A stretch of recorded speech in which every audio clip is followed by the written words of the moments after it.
Assalamualaikum warahmatullahi wabarakatuh.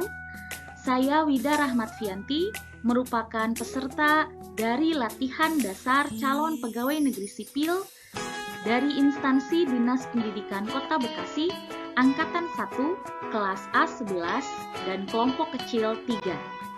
Video ini dibuat dalam rangka pemenuhan tugas latihan dasar CPNS tahun 2021, yaitu materi agenda 3. Tugas ini adalah tugas sintesa agenda 3 dan personal branding yang telah saya buat. Dalam agenda 3, kita mempelajari mengenai 3 materi. Yang pertama adalah mengenai manajemen ASN, yaitu mengenai kedudukan dan peran ASN, hak dan kewajiban ASN, kode etik ASN, dan konsep sistem merit dalam pengelolaan ASN. Sedangkan materi yang kedua adalah mengenai pelayanan publik, yaitu prinsip pelayanan publik, pola pikir sebagai pelayan publik, dan etiket pelayanan publik. Sedangkan materi yang ketiga adalah mengenai WOG atau Wall of Government, yaitu mengenai konsep WOG, penerapan WOG, best practice-nya seperti apa, dan implementasi WOG. Manajemen ASN adalah pengaturan profesi pegawai sehingga menjadi ASN yang unggul dan selaras dengan perkembangan zaman, sehingga terwujud ASN yang mampu menjalankan kedudukannya, peran dan fungsi ASN dengan baik dan penuh tanggung jawab. Sedangkan fungsi ASN itu tersendiri adalah 1.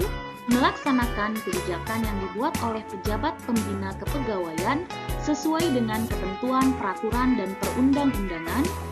Yang kedua, memberikan pelayanan publik yang profesional dan berkualitas. Dan yang ketiga, mempererat persatuan dan kesatuan negara kesatuan Republik Indonesia. Sistem merit. Sistem merit menjamin objektivitas, artinya manajemen ASN didasarkan atas kualifikasi, kompetensi, dan performance atau kinerjanya tanpa membedakan latar belakang politik, ras, agama, jenis kelamin, asal-usul, dan lain sebagainya. Pelayanan publik pada hakikatnya pemberian pelayanan prima kepada masyarakat yang merupakan kewajiban aparatur negara sebagai abdi masyarakat. Hal ini diputuskan dalam Keputusan Menteri Pendayagunaan Aparatur Negara atau Menpan nomor 63/M.Pan/7 tahun 2003 mengenai pelayanan publik. Kita sebagai ASN harus memiliki pola pikir sebagai pelayan publik, karena pelayanan publik merupakan hak warga negara, diselenggarakan dengan pajak yang dibayar oleh warga negara dengan tujuan untuk mencapai hal-hal strategis bagi kemajuan bangsa. Rakyat adalah pemilik sah kedaulatan dalam suatu negara, oleh karena itu, merupakan kewajiban kitalah untuk memberikan pelayanan yang prima kepada masyarakat. WOG atau Wall of Government pada dasarnya adalah sebuah pendekatan fungsi dalam ruang lingkup koordinasi yang lebih luas guna mencapai tujuan bersama, yaitu dalam pembangunan kebijakan, manajemen program, dan pelayanan publik. Salah satu dari contoh best practice pelaksanaan WOG atau Wall of Government yang paling baik di Indonesia, salah satunya adalah BPJS Kesehatan. BPJS Kesehatan dapat mewujudkan reformasi pembiayaan kesehatan secara menyeluruh dan terintegritas berdasarkan prinsip tata kelola yang baik, yang mana tercipta suatu kerjasama melalui 3 tahapan, yaitu kolaborasi, koordinasi, dan integritas yang baik. Jadi, setelah dapat memahami seluruh materi di agenda 3, maka kita sebagai ASN, apa yang dapat kita lakukan? Kita sebagai ASN haruslah memiliki personal branding.